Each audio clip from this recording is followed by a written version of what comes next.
Good evening, everyone. Well, as usual, China marches on. They plan to drive trillion-dollar industries by 2040. More investors are getting involved in space stuff, but they're kind of ditching the rocket science, which I find very interesting. And on that same topic, Interloon wants to be the first to mine helium-3, and they're going forward very aggressively. NASA named their crew for their year-plus Mars simulation mission. I wasn't even aware they were doing. Amazon lands their first airline deal in a direct challenge to Starlink. I think they have a ways to go, but we'll talk about that. Meanwhile, as Maine's space industry is getting pushed off the land and into the sea, Europe wants to build a spaceport deep inside a Swedish forest, and NASA advances plans for industry-led space stations in Leo. All that, and maybe talking about happy hour in space with our guest, Colleen McLeod Garner. From the news desk at the Center for Space Commerce and Finance, my name is Thomas Andrew Olson, and this is The Unknown Quantity.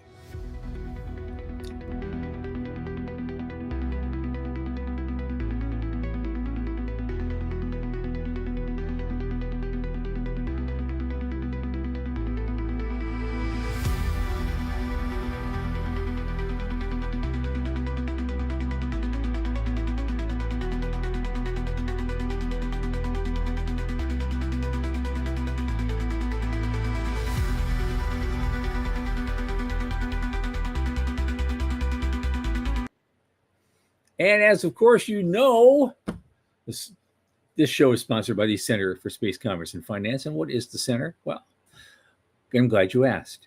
We champion and strengthen emerging space startups and space-adjacent enterprises worldwide through advisory, access, and advocacy. Our pitch events and world-class boot camps fortify startups to be better, investor-ready. Now, a lot of our work, especially this podcast, is supported by our listeners and fans like you. So if you just go to cscf.space/support and click that plainest day donate button, a little in the tip jar each month makes a big difference. And it's a new month. So come on, guys, help us out. We got big plans this month. It's going to be amazing. We're going to talk about that. Now, before we do that, welcome now my longest space friend who's just back from his drumming session, Michael Lane.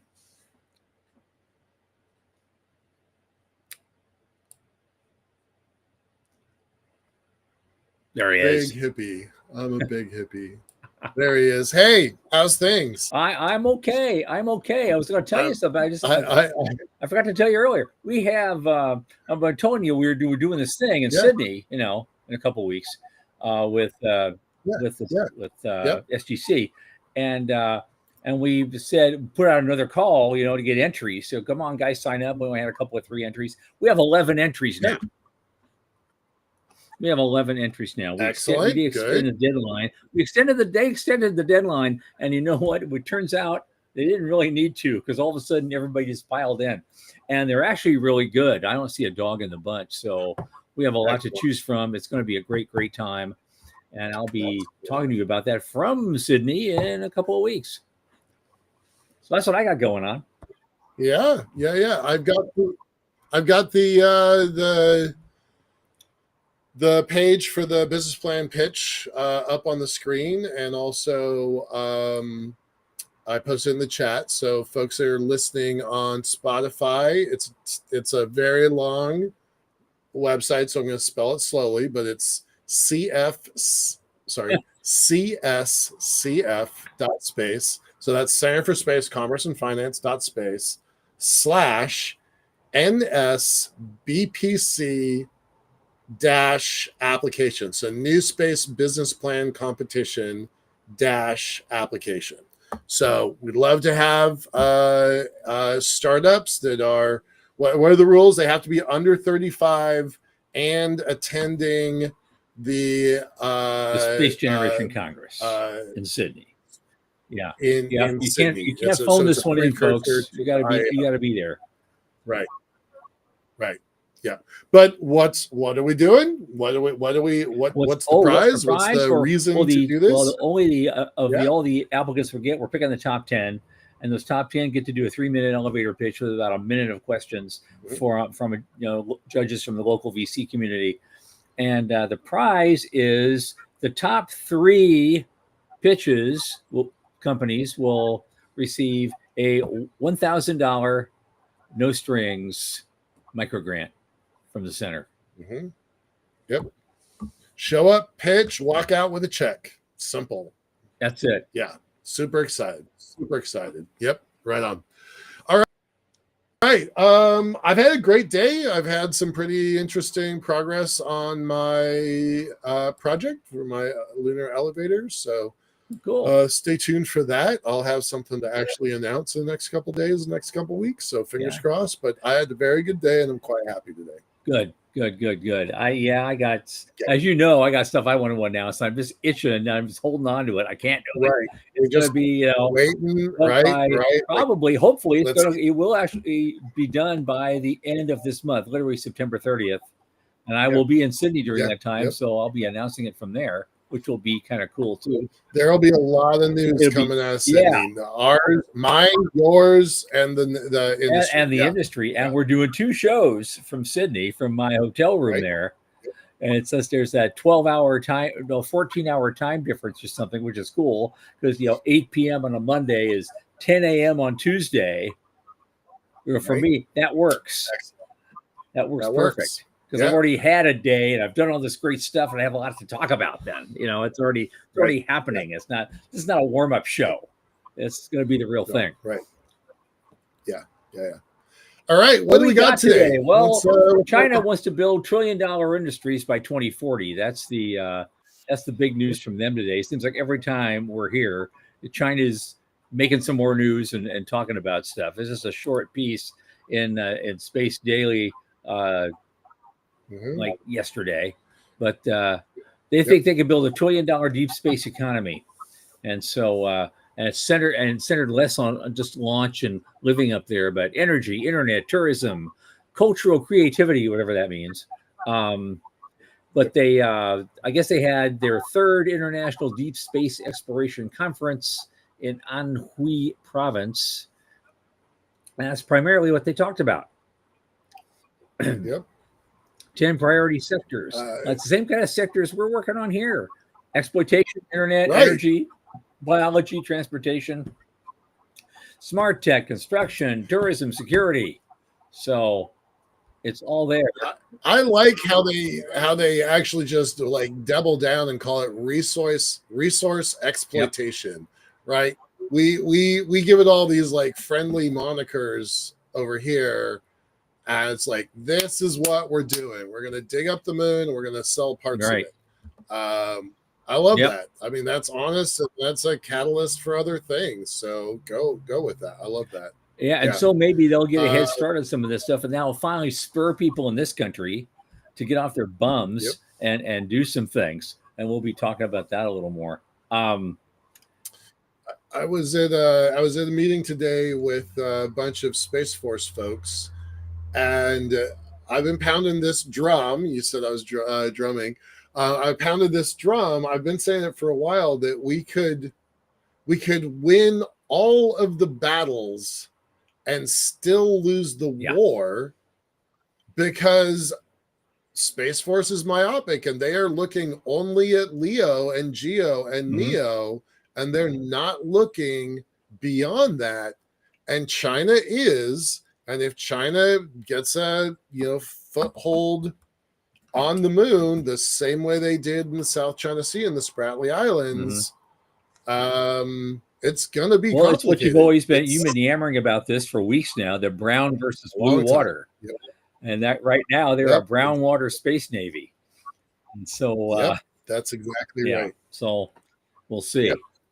So the more China does, I'm like, yay, go China, right? I'm kind of trying to boost them so that we get our own act together, right? I like having a. And as Sean actually behind the scenes just mentioned, we're looking at things more tactically than strategically, and so they're in it for the long haul, and they're just very steady on, in that forward motion, and so we need to find a way to do that too and do it better.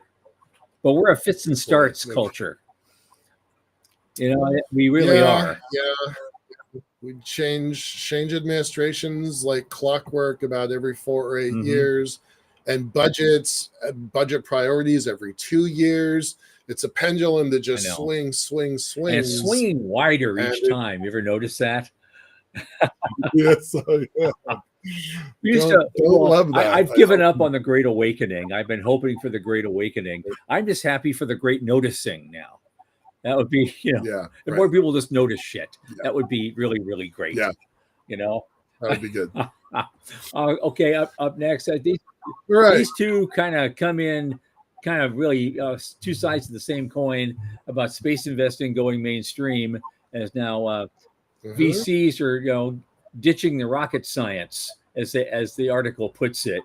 But the issue is they're doing the kinds of things, not exactly the kinds of things I've been advocating for 25 years, like space scalable stuff, but at least they're getting off into other tangents, because now the market for it is there. It wasn't back in the early 2000s, and so they have places to go. Because it was either launch or nothing, and very few people want to invest in launch except just truly crazy people, and so, like Walt Anderson, But but now there's all sorts of things to do, and they're and big VC funds are starting to get into all sorts of things.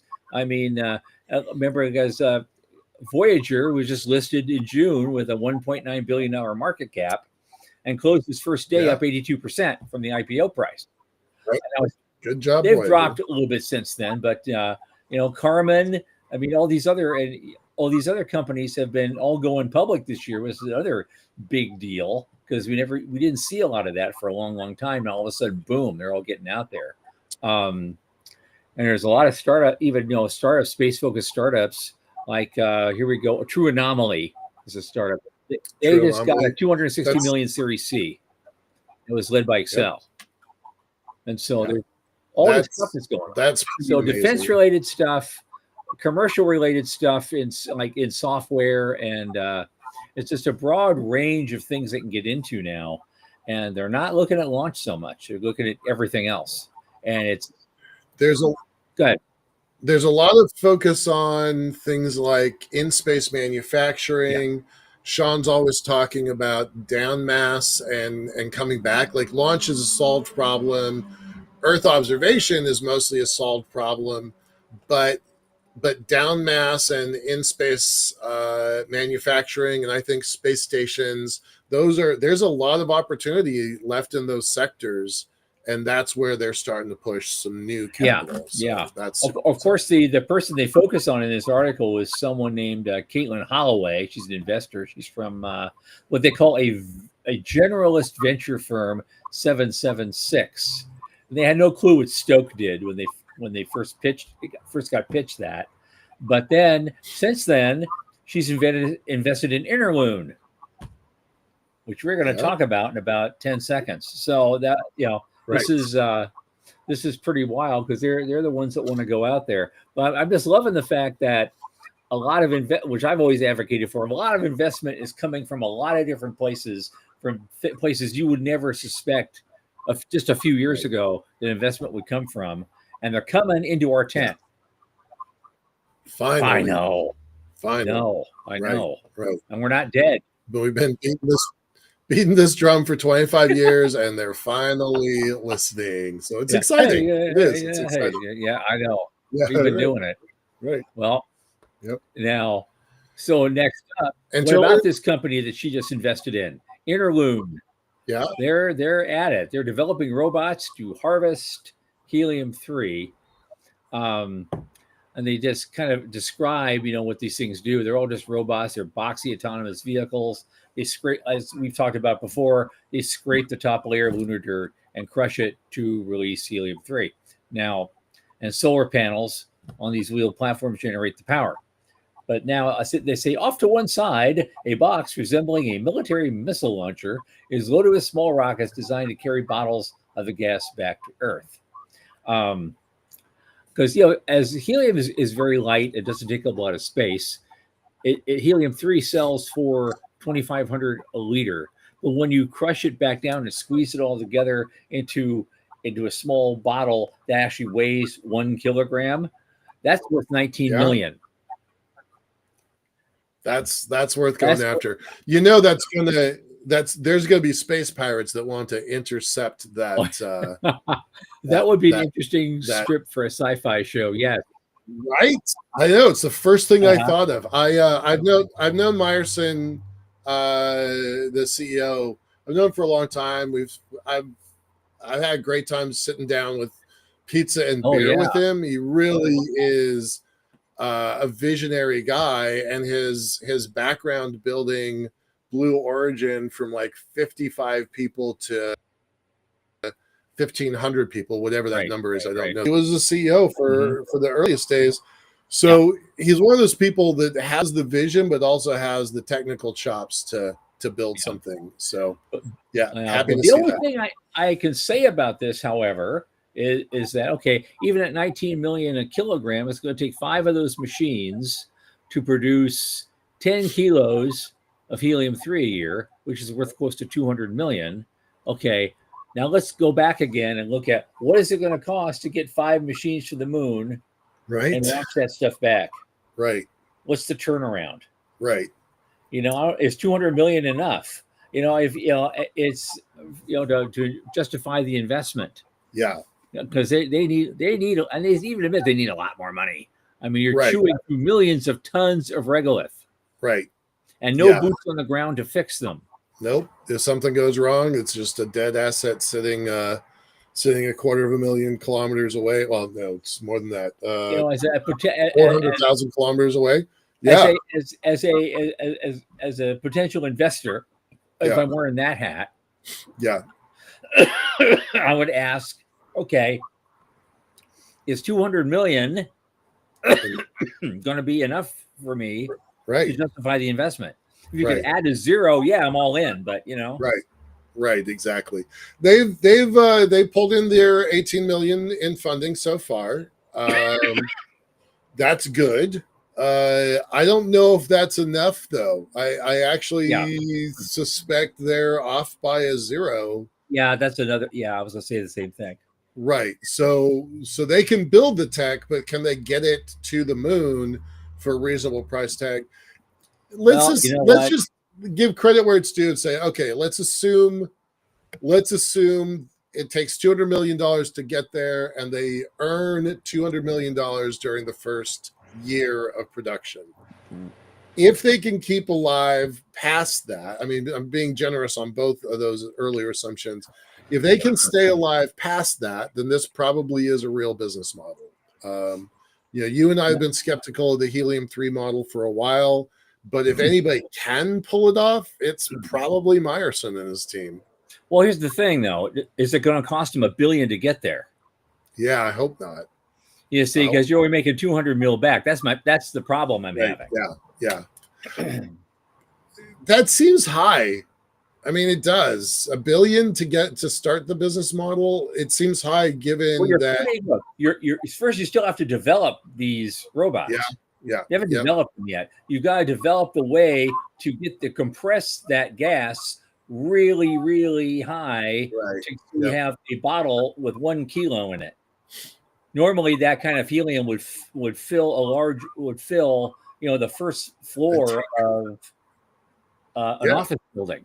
So you're sucking all the atmosphere out of that office building and putting it in one little bottle. Right. And you have to do that, and you have to put that bottle on a rocket. Right. And at the right moment, fire it back, and that rocket has to enter the atmosphere and not burn up. Right. That's another part of the problem. Someone has to catch it. Yes. Yeah. You're pitching and catching. Yeah. And it's a lot to do. Yeah. And that first few years, it may cost. I think it's going to end up costing them a lot more to get that done than they think. Yeah. It's very complicated what they're doing. Yeah, fingers crossed. I'm all for anybody who wants to do stuff like that and take the risk, and they've got some money, and it's more than you and I have today. So, I mean, hell, let's go ahead. Go for it. Yeah, it's awesome. Good luck to them. Fingers crossed. Absolutely. Next up. Okay. Well, they could get chapped. I know why they announced these things. They have these acronyms. CHAPEA. There's NASA announces this crew. They're doing a year-long Mars simulation mission. I guess they didn't want to rent out the Mars Arctic Research Station or the Mars Desert Research Station from the Mars Society. Maybe Right. it needs some repair Right. or something. It would have been cheaper for them, but they built their own thing because Yep. it's not far from the Johnson Space Center, so it's not out in the middle of nowhere where there are snakes or polar bears. Um, so it's more like a biohab thing. But Right. they're It's called a Chappea. self-contained with a big tent. It's a big. Yes, yeah, that's Yeah. it. And if they fail in their mission, their butts are going to be chapped. Certainly, so those jokes are going to be going around the internet for years afterward. Right. So I hope they make it. But they're supposed to 378 days. They're supposed to be stuck in there. And I just say for the record, their names are Ross Elder, Ellen Ellis, Matthew Montgomery, and James Spicer.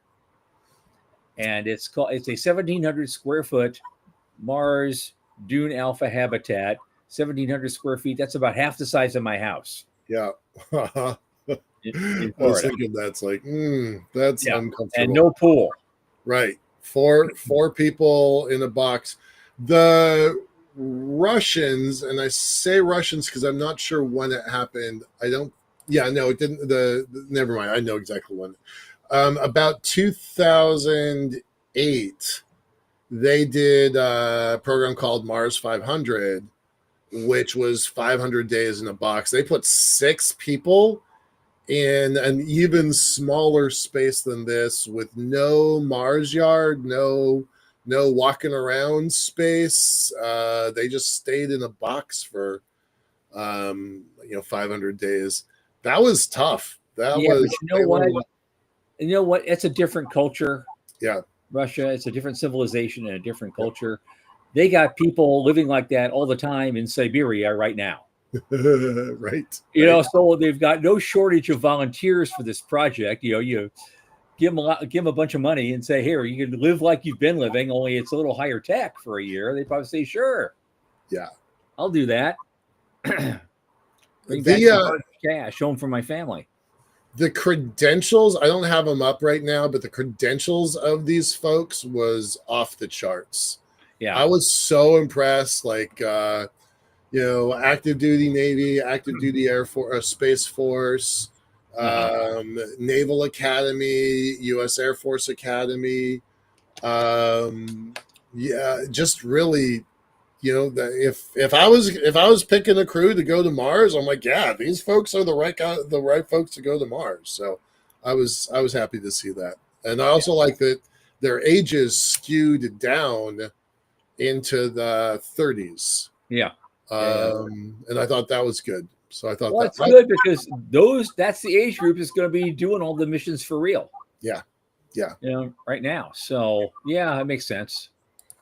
Yeah, this isn't really a space money topic, but it is exciting to see it. So I was like, all right, good. That's cool. Right. Okay. Speaking of space money topics or space monkey topics, apparently Amazon is still working really hard on their Project Kuiper satellite network. Mm-hmm. They only have about 100 of them out there, but they're taking it to Starlink. Who has 6,000 now or something? Yeah, right. 6,700. And so they have a ways to go, but they got their first major customer, which is JetBlue. Yeah. And they're going to be the first airline to use their Project Kuiper satellite network to power their in-flight Wi-Fi service. So I was a little surprised by that. Honestly, I was. Yeah. But it's a great test case. It's a great place to prove out a customer. And I don't know how many Starlink has, but Starlink has a lot of signed companies under its belt for airlines. Right. But it is kind of nice to see. Like I want to see competition in this space. Well, I mean, I'm prejudiced about this because my own company is technically a competitor. Right. Yeah. Yeah. So, of course. Well, we're not covering it in today's news, but Jesus, SpaceX SpaceX just did a multi-billion. I think it was a 8 billion, $14 billion contract to buy somebody's spectrum. I'm sorry, I'll try and find real information about this, but they just did a stock trade and plus cash to buy somebody else's spectrum specifically so they can go after the market for cell tower for cell signals. Yeah, so there's going to be a lot of money in this field, and so good for Starlink, or sorry, good for Amazon. Yeah, Yep. We want to see that. We want to see that grow. Absolutely. Okay, and now we switch gears over to Maine. And a little does anyone know, Maine has a space company. Right. Now, it's called the Maine. Now, and this company was actually started by the government of the state of Maine. Yeah, I thought that was super interesting. Yeah, right. So this is a government-owned and operated space company, but somehow, it's totally owned by the government. But if the federal government gets a 10% stake in Intel, all hell breaks loose. I don't know. Call me crazy. But these guys say all along, for years, they've had this thing, the Maine Space Corporation. And so, and they were supposed to build infrastructure for the state's nascent space industry. But I guess there's really having trouble finding a launch space for the stuff that they do. And so they're talking to some other company. It's called the Spaceport Company. They're based in Virginia. Yep. And they focus on multiple floating spaceports, and they're talking about acquiring access to the platform. So Maine, full of fisher folk, are being pushed offshore by boat. Yep. To launch it. It always seems natural, doesn't it? It does, actually. It really does. I know Tom Murata at the Spaceport Company very well. He was an intern of mine back in 2005. I am avidly following his company. This isn't a plug. I'm just super impressed by what they're doing. And I thought this was fascinating, right? Oh, yeah. But it also proves out Murata's Spaceport Company business model, right? Mm-hmm. Like Seattle would have a really hard time building a port. Portland, LA, Atlanta. Well, look, Portland's not going to build squat. I mean, because they're way too far up the Columbia and where it converges with the Willamette River. They're not building anything there. That's why it's Portland, not Seattle. You know? Right. And but then like New York City. Yeah. New York City could have a spaceport sponsored by the Spaceport Company, right? And so the Maine Space Corporation, this nonprofit 501c3 started by the Maine legislature in 2022, they're proving just by having the conversation, it doesn't even have to turn into a contract. Just by having the conversation, it proves Murata's business model. So hats off to everybody in here in this conversation as a pioneer. Absolutely. Thinking outside the box. So and even if they have to go somewhere offshore of Virginia to do all this, I just have this visual now of a bunch of Mainers. You have this flotilla of fishing boats showing up. And all these guys unloading stuff onto the platform. We got some salmon for you. And it's going to be a lot of fun. It's going to be good. I can't wait to see that. No, I can't. I'm excited. They operate out of, I think, Louisiana. I think that's where their boat is. Currently. So. Yep. Well, they're Virginia based, but I think they are. They launch in the Gulf. So. Yeah, super cool. It is. I mean, who seriously thinks of Maine as a space player in the industry? Anything? Yeah, I never thought of that until a couple hours ago. Right. Yeah. So I think that's kind of cool. Like, people are pissed off at SpaceX for killing turtles. Right. Okay. So launch out of Maine. Set up shop in Maine. Set up shop in Maine. Yeah. Now we're going to switch from the Maine coast to deep in the heart of the Swedish forest, because Europe is now getting into the business of building their own spaceports. They're realizing they've been relying on NASA for far too long, and they've been basically borrowing the Cape. And the only functional spaceport they have is, down in Guyana, where they launch Ariane 6. And so there's this. They're building this space they're building this space in the middle of Sweden. There's in the middle of a big, national forest there, where reindeer roam and scientists ski in the winter. But they think they can build a spaceport there that it can be competitive. Yeah. On a Euro level with the U.S., China, and Russia. So I thought that was an interesting place to put it. I guess if you're going to launch to 57 degrees, maybe that'd be a place to go. I don't know. What do you think? I think the polar orbits are kind of an underappreciated orbit. Not trying to get into orbital dynamics all that deep, but you can do a lot of stuff from polar, and you can get to a lot of places. So I actually think they have maybe a physics advantage over some destinations.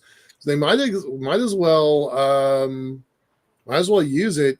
And let's face it, it's a chore to put something on a tanker, schlep it across to French Guiana, and launch from the eastern side of South America. That's what ESA's obligated to do for the physics of the rotation of the world, and so they might as well take something that is a natural advantage and use it, which they haven't been before. So what a lot of people don't realize is that up until now, when they're not using Kourou, down there, they're borrowing pad space on the Cape. Yeah. They're launching from the Cape. Yeah. So this goes right back to what we've been talking about a lot recently, about kind of nationalism and national priority and sovereignty. That phrase about sovereignty just keeps coming up. So, yeah. All right. It's not going away anytime soon. Nope. All right. Okay. I had something here about NASA advances they're planning for industry-led space stations in low Earth orbit. We're already running late. So why don't we get to our guest? Excellent. She's been waiting very patiently, and I know she's very éblouissant, and she has a lot to say, and not just about boozing in orbit, but there's this woman is a PhD candidate. Her name is Colleen McLeod Garner. She's a specialist in helping companies craft compelling go-to-market strategies, building strong customer narratives, and positioning their brands for relevance in the rapidly expanding space economy. And a position like this could not have existed 20 years ago. So this is a great thing, and finally we got someone else talking about booze in space, not just Sam Coniglio. It's been his thing forever, and so we had him on the show, and he was great. But she has lots to talk about. Let's bring her on. Colleen McLeod Garner, please join us. Hi, there you guys. Hey. Of course you're going to be in marketing. You're so. I'm so animated. I'm so on brand. Okay. Yes. Europa behind me. I'm going to Mars. Here we go. Right. Okay. Thank you guys for having me. This Absolutely. is really, really awesome. First of all, one thing I'm surprised, guys. Today is Star Trek Day. Oh my gosh. Right. It wasn't in the news. That's right. 59 Nerd alert. Here we go. Wow. 59 years. I was there. Sad to say. I was 1966. Here we go. It's a good year. I'll date myself. I was 12. And that was I think that was the first time I really bonded with my dad. Oh, that's cool. We both watched that show, and it was like we were both going, wow, at the end of it. So enough about me. Talk about you. Sean just posted. You were there when Columbus came to America. That's terrible. With the hat. With the hat, right? Right. Well, I mean, you gave me a really great intro. I mean, I'm literally, I'm honored to be here. I think what's really cool, and I'm sitting here shaking my head the whole time you guys are doing the news. We're in such exciting times. I mean, it's incredible. And I spent my entire career, over 20 years, on the beverage alcohol side. Doing national accounts and doing finance and strategy and all those other components that are transferable skills into the commercial space economy. And so I honestly, my Epicus story is that when I was doing my MBA in global innovation, I came across the Virgin Galactic Grey Goose collaboration, and I was like, oh my God. I was selling Bacardi at the time that owns Grey Goose, and it was curiosity purely. And that's where I like to say I fell down the space rabbit hole. I just couldn't get enough. And so I just literally started showing up to conferences and saying, hey, do you guys need a liquor sponsor?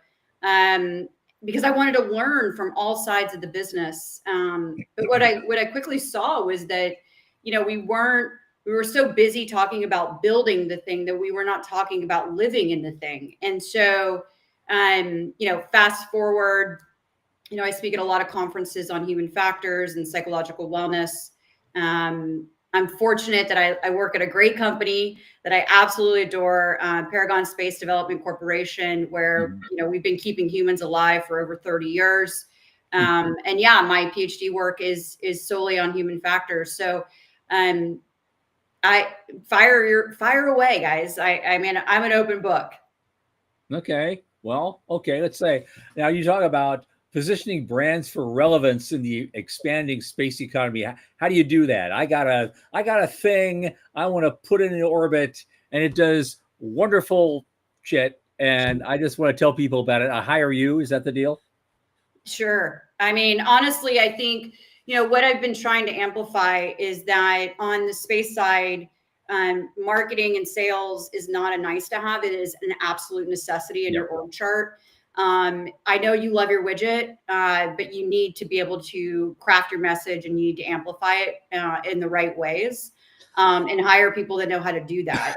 On the other side of it, and this is the other work that I try to do, is to go to adjacent markets and get them to create a space strategy. Years ago, I remember I was at the Mars Society conference, and I was standing in the back with Dylan Taylor, and he said something. He's like, every company needs a space strategy. And it was just so simple. It was just so distinct that it was like, yeah, because the future is now. And the common Joe, if you will, common Jane or Joe, whatever you want to say, they just don't understand how far along we really are at this present moment. Mm-hmm. Oh, you're on mute, buddy. Michael, we lost you.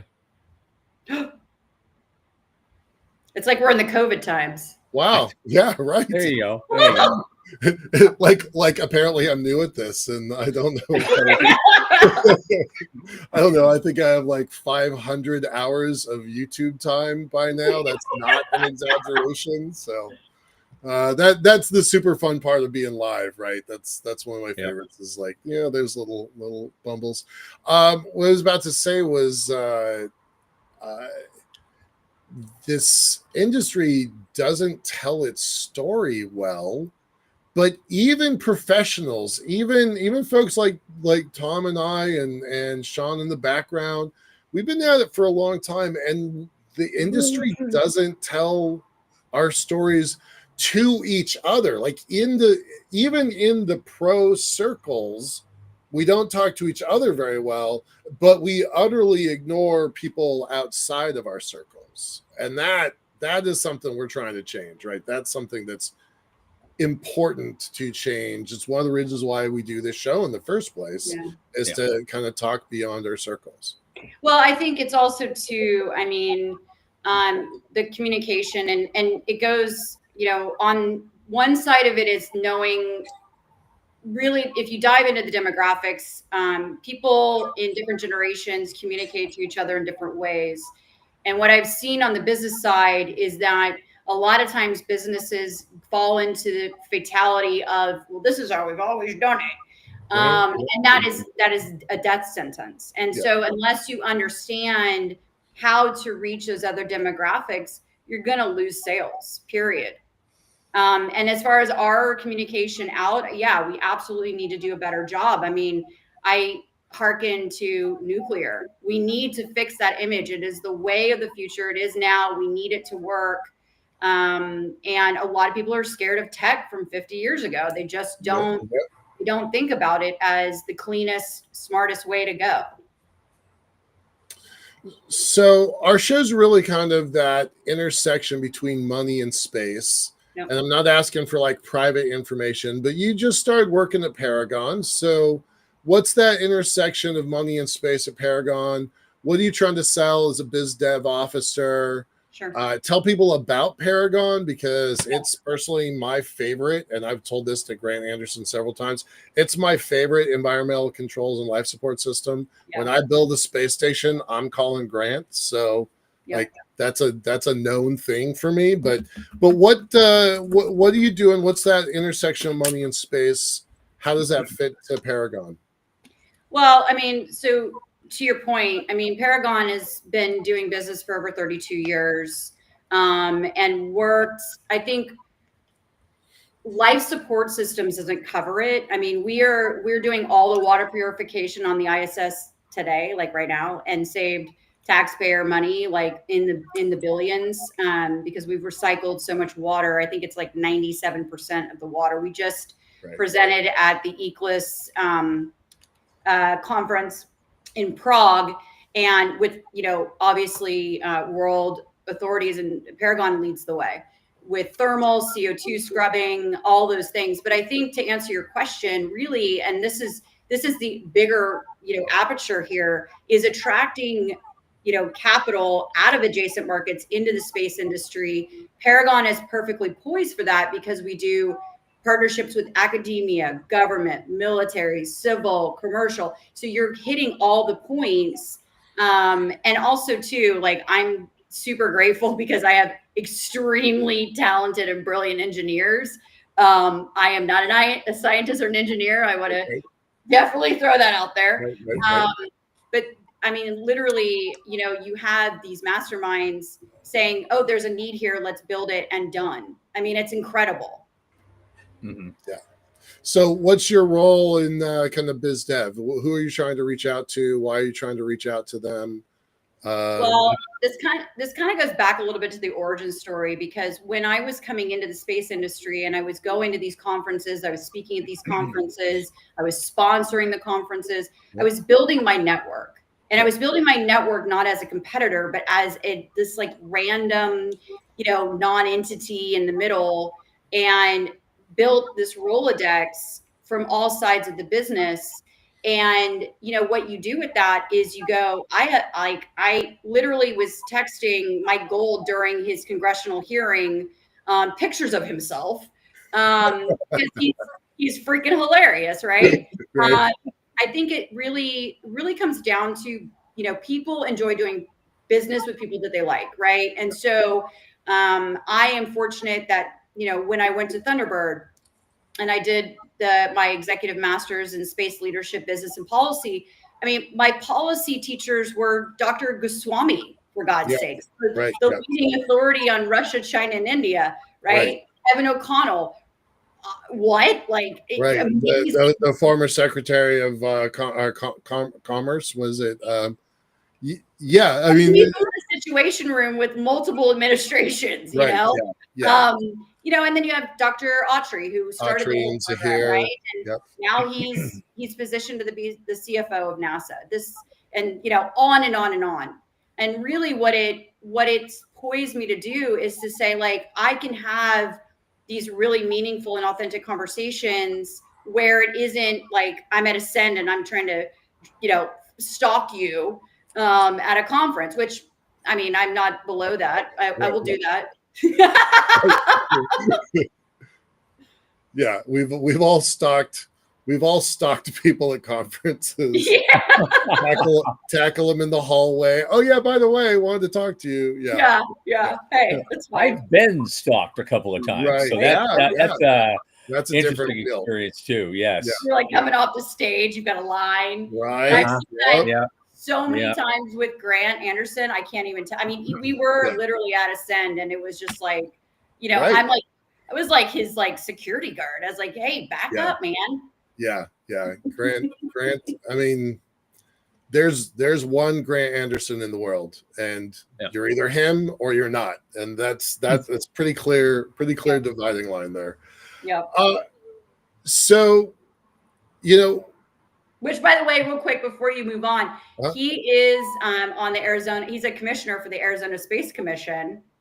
So I don't know if you knew that, but the Arizona Space Commission got stood up, and they're trucking away, which is super cool.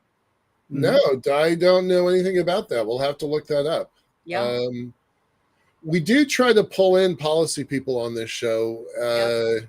We just today got an agreement with some folks from Space Force Association, so that's kind of cool. Yeah. We tend to bias towards conversations with funders and founders. Love to have Grant on the show, by the way, if you want to slide that in there. I got you. Hint. But actually, you know, we've been trying to get some support from the Texas Space Commission. I was not aware that Arizona had one, so we'll go look that up. Yeah, that's cool. So what kind of clients do you look for? What kind of contracts do you look for? What makes for a good client at Paragon? And let's talk dollars and cents at whatever level you're willing or able to talk about. Well, I think blanket statement really is just the segments in which to go after. And I think I'm not going to really throw out a whole lot of dollars. Yeah, that's fair. But what I will say is that the entire segment that you guys had opening the show is being aware of what's happening in the industry. And that is looking at the and not only that, but looking at social media, right? You had Duffy on X, you're like, you know, we are going to the moon. It is happening, right? So it's looking at those indications within. We're going to the moon. It is happening. If it's not $4 billion per launch, that's also what Duffy said. Yeah. So, yeah. Well, I mean, we all saw Starship 10, right? I mean, I was screaming like a redheaded stepchild in my hotel room, watching that like start to finish, just like crying, going, the world has now changed. Yeah, I was pretty thrilled too. It was this is long overdue. And I thought this will shut them up for 5 minutes. Right. At least. The naysayers and doomsayers. I mean, and you look at these indications of thinking forward, and if you can see also too, some of the solicitations NASA has put out, they're changing, right? The DoD solicitations, they're changing. When we look at the Golden Dome, when we look at the other part of it too is the Big Beautiful Bill, and where is that at? What are we doing with that? You've got to be knowledgeable on all these parts. Is it policy? Is it law? And that is giving you more of this sort of like crystal ball of where is the business going to lie, right? You guys talked about Kuiper. I love the guys over at Amazon. They're great. I think competition is super healthy. We need to keep it going. And that's not just with satellites, but that's with every part of the business. Right. We need redundancy. And I go back again, because I'm a human factors person, human-centered design, and we need redundancy, period, hard stop. Yeah. Let's talk about the human side of it for a second. By the way, I do love your hashtag life has no limits on your LinkedIn. I thought that was super clever. I like that quite a bit. Yeah, that's a Paragon tagline, actually. Is it? Oh, I didn't know that, actually. That's Paragon. I'm redoing the website as we speak, but you know, my tagline is normalcy and in the extraordinary. That's Nice. my main thing is let's just make it like normal up there, please. Can we? Cool. Nice. We got 10 minutes left. Still want to talk about what does 5 years look like and what does 25 years look like. But you got on my radar. Like I've known you for a couple of years, but you got on my radar because of your policy proposal about happy hour in space. So we can't let you off without talking about drinks in orbit. So what do you want to say about that? Well, I mean, really, so obviously coming from the beverage side, having several certifications in wine law and beer, wine, and spirits, and being knowledgeable about that as a subject matter expert, there wasn't that in the space industry. And as we start to look at commercial, and also too with policy, right? I mean, I wanted to write those articles because I've talked to the Distilled Spirits Council of the United States about this years ago. Where do we stand on this, right? What does that look like? Because we cannot be myopic. And I mean, humans are going to human. I mean, period, right? That's what it is. And I knew there was going to be differing opinions when I was posting those because I am not an advocate for getting drunk in space. I'm an advocate to build a responsible framework that we regulate and that we make safely, because you do not have to look far back to see Prohibition was a completely failed experiment on so many levels, money, health, all these components that we need to be responsible and think about now. Yeah. Fun. Wow. Well, it goes by fast. It's shocking. Yeah. I'm looking forward to having specifically tequila on orbit. That's definitely thing. There you go. Yeah. Not a fan. Single malt, but not. Yeah, sure. It'd be curious. I mean, on the side, you could look at the actual like chemical side of it, right? I mean, those things have a lot of sugar in them. So how does that react in these different environments of zero gravity, lunar gravity, and Mars gravity? They're 3 different environments. What does that do? Right. That'll be interesting to find out. Of course, I already happen to know from certain insiders for an absolute fact, they're already doing this in space. Vodka has already been flown up there on numerous occasions. Yep. It's been up there since before Buzz put a boot on the moon. I mean, he drank communion wine. We all know that. I think most like people outside the space industry don't, but I mean, it's been up there the entire time. And I would also say too, if I'm looking at an ecosystem, they're still doing it. There is water that peaks and valleys, friends. Yep. You think there's a still on the ISS? Are you outing that? Because that sounds like a pretty good idea. I mean, they are pretty smart folks on the ISS. They've got the engineering to build a still if they want one. I'm just saying. No, for sure. I mean, I think that certainly with distilling, there was an experiment that was just up there. They just got back on fermentation, right? We've done plenty of work on yeast. We definitely need to, again, the whole idea is that we need to be self-reliant the further we get from Terra, right? So what does that look like to everybody? And again, this is a very complicated situation because you're talking about, where are we sourcing our ingredients? How are we making it? How are we disposing of it? I mean, there's so many components of, law and taxes and all those things, Yeah. Well, nice. I think for Earth orbit, for commercialization of space stations and things, I think largely you're not going to need a still. It's going to be mostly BYOB for these touristy trips. I mean, I've got a pet project. There'll be a still on the moon. So we'll see. There'll be a still on Mars. Absolutely. Yeah, I mean, like think about the Expanse. I mean, hello, guy had a whole speakeasy down there. It was very popular. So I'm looking forward to that. All right, what does 5 years out look like for this industry? Pick a direction, and then what does 25 years look like? Okay, so 5 years, we're looking at 2030. which I love to put this in perspective because COVID started in 2020. It's 2025. So it's going to go by in a flash. Certainly, I mean, commercial LEO economy. I mean, obviously, we've got a lot of things already happening. Axiom even had another great, news article today about it. Vast, General Purdy was at Vast today. So you're looking at space tourism, right? Blue is doing a lot of things as well, but Luna infrastructure, I definitely think on the defense and national side, we're going to start to get a lot more going in the next 5 years. Certainly, obviously, we know the Golden Dome. Probably, I mean, you'll start to see more regulatory in the next 5 years. On if it's comms, if it's around cybersecurity, we know we need it. I mean, obviously, that's a constant.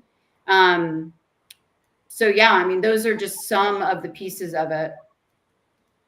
I mean, we definitely need better spacesuits, which, by the way, Paragon does that too. Right. I don't know if you knew that. We did the Axiom 4 suit. We have 3 different offices, and our office in Houston does soft goods. So we do IVA suits, we do EVA suits. So we actually did work with them on doing that suit. So that was kind of cool.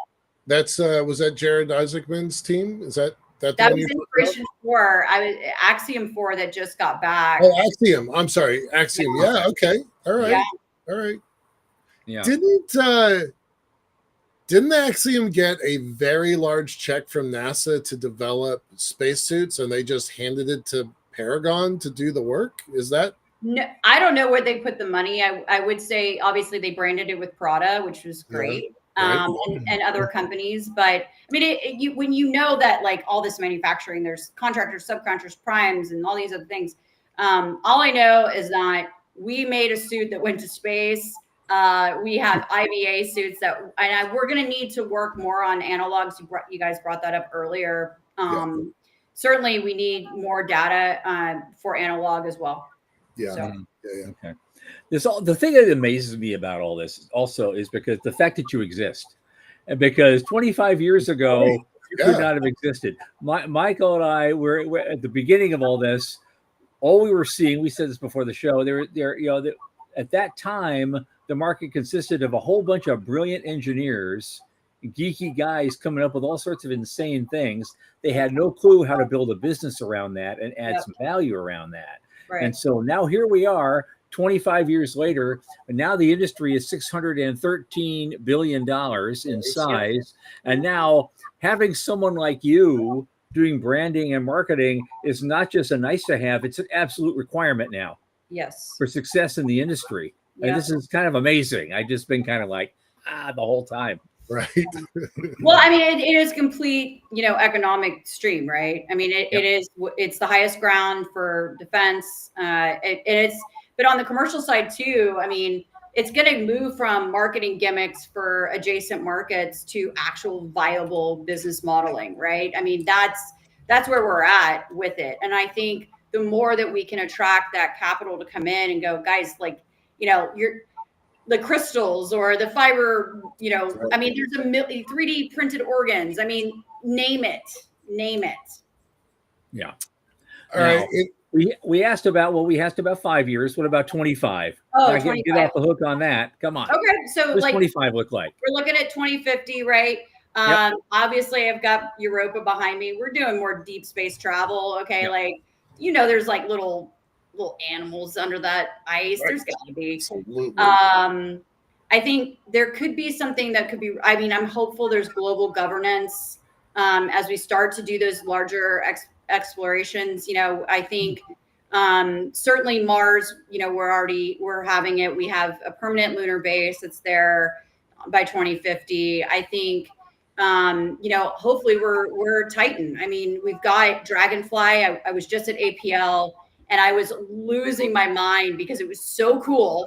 It was so unbelievable. And I was like, look, I can totally get on this thing and go. Like, I'll tuck under somewhere, whatever. And then there's going to be human permanence.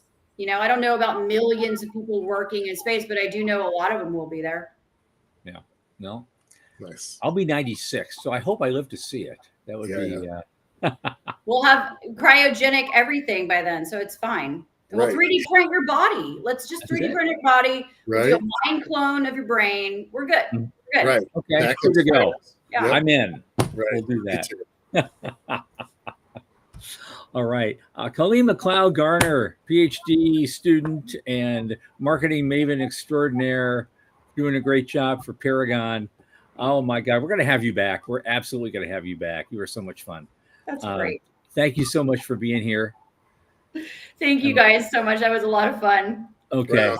Thanks a We'll lot. do it again.